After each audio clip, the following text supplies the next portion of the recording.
प्रति करुणा की भावना रखनी चाहिए, किंतु भावना रखने और दुख निवृत्ति हेतु क्रियाशील हो उठने में अंतर है, जिसके लिए इष्ट के आदेशों के अनुपात में ही संलग्न होना चाहिए।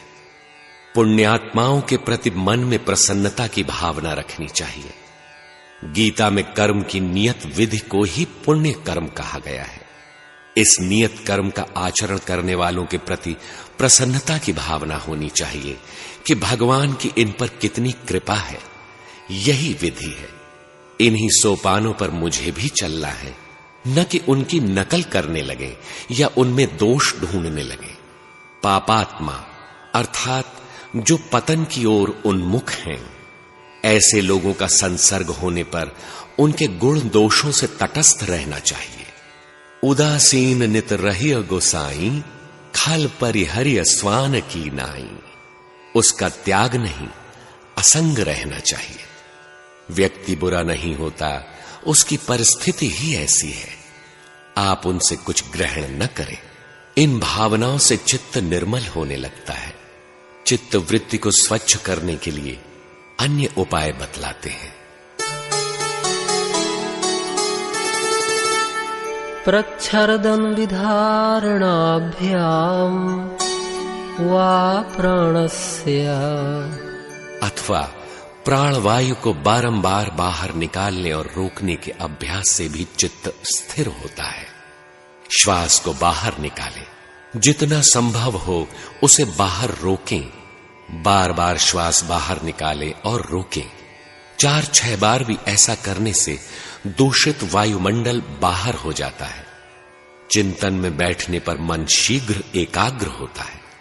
चिंतन, भजन, नाम, रूप में मन अधिक लगता है।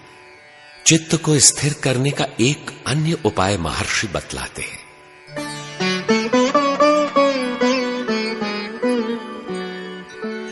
विषयवती वा प्रवृत्तिरुत्पन्ना मनसः स्थिति निबंधनी। हमारा जो विषय वस्तु है, योग, चित्त वृत्ति का निरोध, अंतरायों से मुक्ति, ईश्वर प्रणिधान, नाम रूप का सतत चिंतन, इन विषयों में लव लग जाए, प्रवृत्ति जग जाए। विषय के अनुरूप प्रवृत्ति मन की स्थिति को बांधने वाली होती है।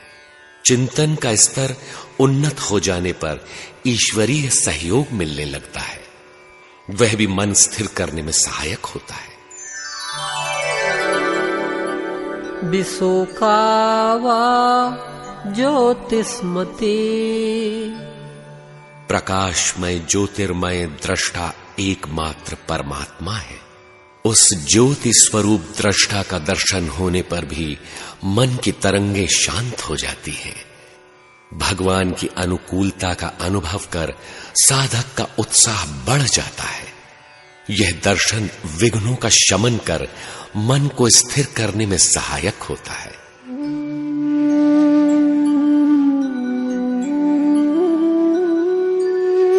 वीतराग विषयम वा चित्तम।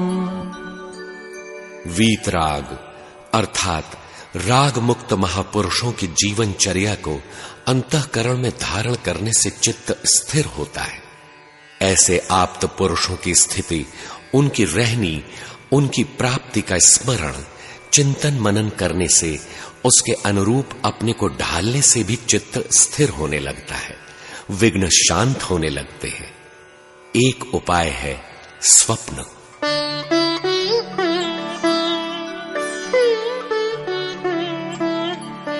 स्वप्न निद्रा ज्ञानालंबनम वा। निद्रा काल में स्वप्न का ज्ञान अवलंबन करने वाला चित्त भी स्थिर हो जाता है। पूज्य गुरु महाराज का कहना था, योगी कभी स्वप्न नहीं देखता। वह जो कुछ देखता है होनी देखता है, भविष्य देखता है। वह स्वप्न में भी साधना की पकड़, क्लिष्ट और अक्लिष्ट वृत्ति का विकास कैसा है, इसे देखता है। निद्रा काल में जो दृश्य मिलता है भगवान से प्रसारित होता है, सद्गुरु से मिलता है। उसका अनुसरण करने वाला चित्त स्थिरता की ओर अग्रसर हो जाता है।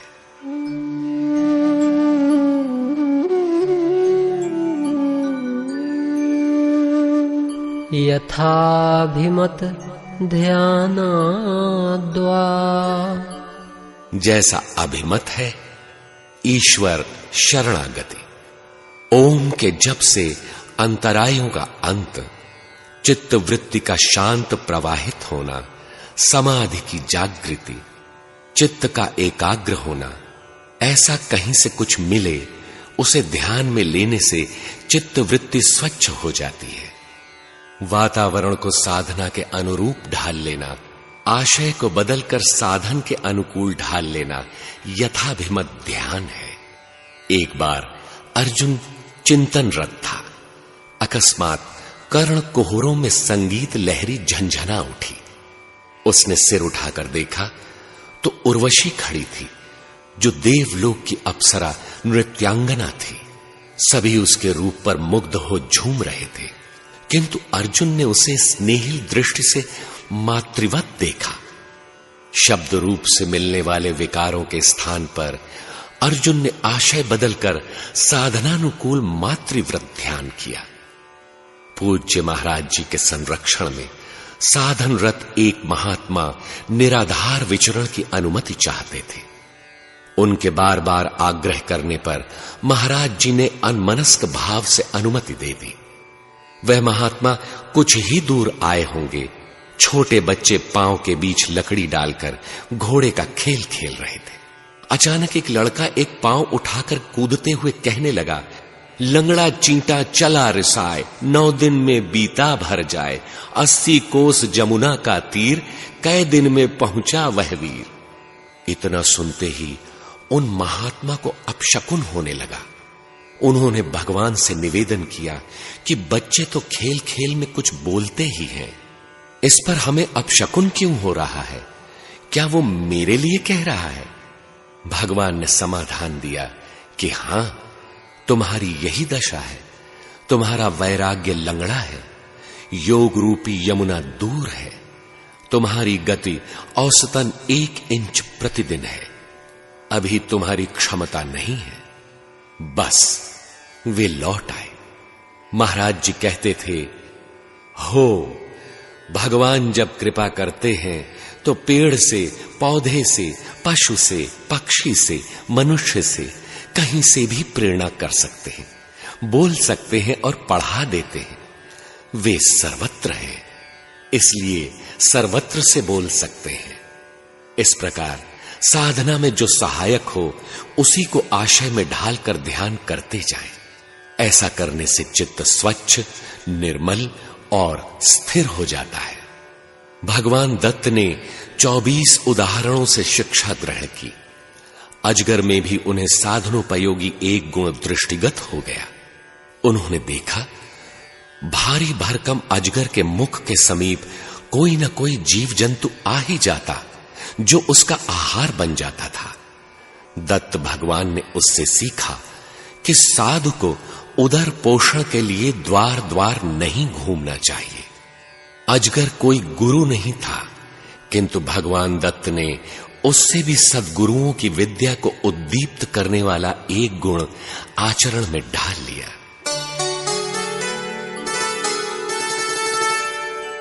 परमाणु परम महत्वान्तोस्य वशीकारः। इस प्रकार ध्यान करते करते योगी का मन परमाणु से लेकर परम महत्व के विषय पर एकाग्रता का अधिकार प्राप्त कर लेता है। उस समय अत्यंत सूक्ष्म परमाणु से लेकर बड़ी से बड़ी जिस किसी वस्तु में एक बार सुरत स्थिर हो गई, चित्त वहां स्थिर रहेगा। यह योगी के जीते हुए चित्त की विशेषता है। अभ्यास करते करते जब साधक का चित्त भली भांति स्थिति की योग्यता प्राप्त कर लेता है, उस समय वह सूक्ष्माति सूक्ष्म पदार्थ से लेकर महानतम पदार्थ तक जहां चाहे तत्काल स्थिर कर सकता है। गीता में भगवान कहते हैं, यथा दीपो निवातस्थो नेगंते सोपमा स्मृता। वायु रहित स्थान में रखे हुए दीपक की लौ जिस प्रकार सीधे ऊपर जाती है, योगी के भली प्रकार ठहरे हुए चित्त की यही उपमा है। न उसके चित्त में भले उद्वेग पैदा होते हैं न बुरे, न हृदय से उद्वेग पैदा हो, न वाह्य वायुमंडल के संकल्प उसके भीतर प्रवेश कर पाए। यह योगी के जीते हुए स्थिर चित्त की परिभाषा है। ऐसे चित्त में साधना का क्या स्वरूप है?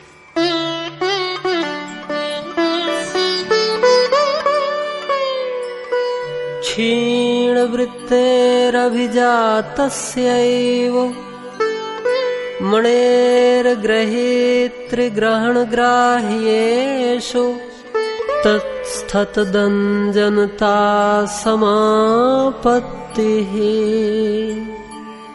जिसकी क्लिष्ट अक्लिष्ट समस्त वृत्तियां क्षीण हो गई हैं, उसका चित्त ग्रहीता अर्थात साधक पुरुष ग्रहण अर्थात अंतःकरण की दृष्टि सुरत और ग्राह्य ईश्वर एवं उसका नाम इत्यादि में उसी प्रकार तदाकार अर्थात तद्रूप हो जाता है, जैसे उत्तम जाति की विशुद्ध स्फटिक मणि जिस वस्तु के समक्ष होती है वैसा ही रंग धारण कर लेती है। ग्रहीता ग्रहण और ग्राह्य का बोध संप्रज्ञात समाधि है, जिसमें साधक को अपना एवं अपनी स्थिति का भान रहता है कि मैं कहां हूं, कैसा हूं।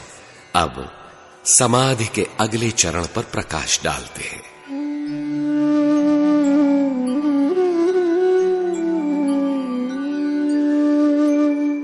तत्र शब्दार्थ ज्ञान विकल्पैः संकीर्णा सवितर्का समापत्तिः। समापत्ति अर्थात संप्रज्ञात समाधियों में भी शब्द, अर्थ और ज्ञान, इन तीनों के विकल्पों से संकीर्ण अर्थात मिश्रित चित्त का समाधान सवितर्क समाधि है। संसार में तरह तरह के शब्द लोग सुनते ही रहते हैं, उसका अर्थ लगाते हैं, वस्तुओं का ज्ञान भी प्राप्त करते हैं, किंतु उससे किसी की समाधि लगती दिखाई नहीं देती। वस्तुतः दृष्टा और दृश्य के संयोग से भगवान जो प्रेरणा देते हैं उसी का नाम शब्द है। संत कबीर कहते हैं, शब्द ही मारा गिर पड़ा, शब्द छुड़ाया राज, जिन जिन शब्द विवेकिया, तिनके सर गयो काज। जब शब्द पकड़ में आया, साधक गिर पड़ा, समर्पित हो गया। मैं ज्ञानी हूं, ध्यानी हूं, ऐसा अहं खो गया। शब्द में इतना बल है कि कोई राज्य सुख तिनके की तरह त्याग कर अलग हो गया, और जिन जिन ने शब्द पर विवेक किया, तिनके सर गयो काज, उनके कार्य की सिद्धि हो गई, बेड़ा पार हो गया। शब्द बिना श्रुति आंधरी। कोई चिंतन में मन लगाता है, सुरत में स्वरूप पकड़ता है, किंतु उसके साथ निरीक्षक परीक्षक के रूप में शब्द नहीं मिलता। भगवान निर्णय नहीं देते तो सुरत भी अंधी है। शब्द बिना श्रुति आंधरी, कहो कहां लऊ जाए, द्वार न पाए शब्द का, फिर भटका खाए। यदि शब्द का स्रोत नहीं मिला तो सुरत लगाने और योग साधने से कोई लाभ नहीं, जाने कहां ले जाकर पटक दे। ये शब्द हैं भगवान के। दृष्टा स्वयं जो दृश्य प्रसारित करते हैं, जिसका प्रयोजन पुरुष के लिए साधनोपयोगी भोग तथा मोक्ष प्रदान करना है, वे दृष्टा जैसा जैसा दृश्य प्रस्तुत करते हैं उसका नाम है शब्द। चित्त शांत प्रवाहित है, ऐसे में कैसा शब्द सुनाई दिखाई पड़ा, उसका अर्थ और उसकी जानकारी इन तीनों के विकल्पों से संकीर्ण अर्थात मिली हुई चित्त की समाधि सवितर्क है। यहां परमात्मा तो नहीं है, लेकिन संप्रज्ञात समाधि है, किंतु परमात्मा का विकल्प भली प्रकार पुष्ट है। कबीर कहते हैं, शब्द सो प्रीति करे सो पावे। इससे उन्नत समाधि की अवस्था निर्वितर्क है, जिस पर प्रकाश डालते हैं।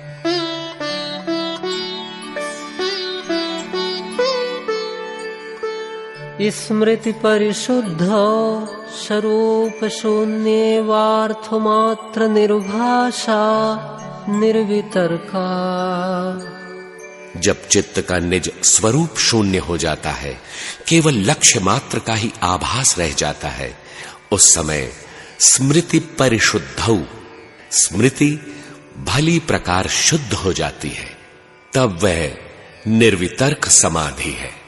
न शब्द है, न अर्थ है, न ज्ञान है, चित्त का स्वरूप ही शून्य हो गया। कौन शब्द सुने तथा कौन ज्ञान रखे? लक्ष्य का आभास मात्र है। उस समय स्मृति विशेष रूप से शुद्ध है। यह निर्वितर्क समाधि की अवस्था है, क्योंकि स्मृति और संस्कार का एक ही स्वरूप होता है। अब स्मृति पटल पर कोई संस्कार अंकुरित नहीं होगा। कैवल्यपाद के नवम सूत्र में महर्षि बताते हैं कि जाति अर्थात जन्म परिवर्तन, देश और काल के लंबे अंतराल से भी संस्कारों में परिवर्तन या विराम नहीं होता। वे ठीक समय पर प्रकट होते हैं, किंतु यहां वे संस्कार निर्मूल हो गए। फिर भी संस्कारों का बीज अभी बना हुआ है, क्योंकि चित्त अभी जीवित है। इससे उन्नत अवस्था पर प्रकाश डालते हैं।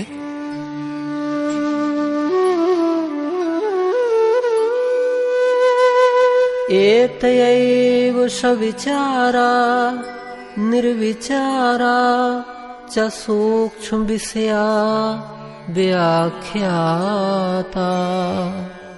एतया एव, इसी से अर्थात पूर्वोक्त सवितर्क और निर्वितर्क के वर्णन से सविचार और निर्विचार समाधि का तथा सूक्ष्म विषया साधना की सूक्ष्म अवस्था का भी वर्णन कर दिया गया है। अब देखें इन समाधियों का परिणाम।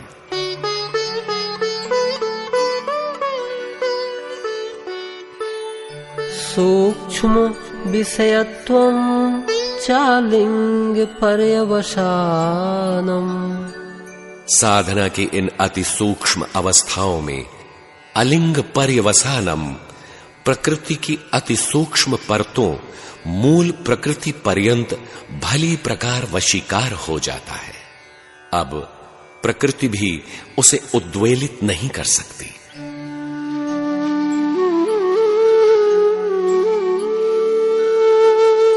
ताएव सबीजः समाधिः। उपर्युक्त सवितर्क, निर्वितर्क, सविचार, निर्विचार समाधियां निर्विकल्प होने पर भी निर्बीज नहीं है। चित्त का बीज विद्यमान है, इसलिए ये सब की सब सबीज समाधि ही है। इन चार प्रकार की समाधियों में भी निर्विचार समाधि के निर्मल हो जाने पर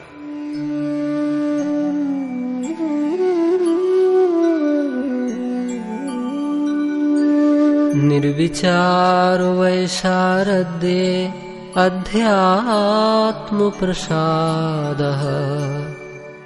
निर्विचार समाधि अत्यंत निर्मल होने पर योगी में अध्यात्म प्रसाद, आत्मिक विभूतियां भली प्रकार प्रसारित हो जाती हैं। सनातन पुरुष अजन्मा शाश्वत जिन विभूतियों वाला है, वे सारी विभूतियां योगी को प्राप्त हो जाती हैं। आत्मा का आधिपत्य स्थापित हो जाता है। आत्मिक विभूतियों का सारा प्रसाद उसे प्राप्त हो जाता है। अब कोई विभूति उससे अलग नहीं है। उस समय योगी की बुद्धि ऋतंभरा होती है।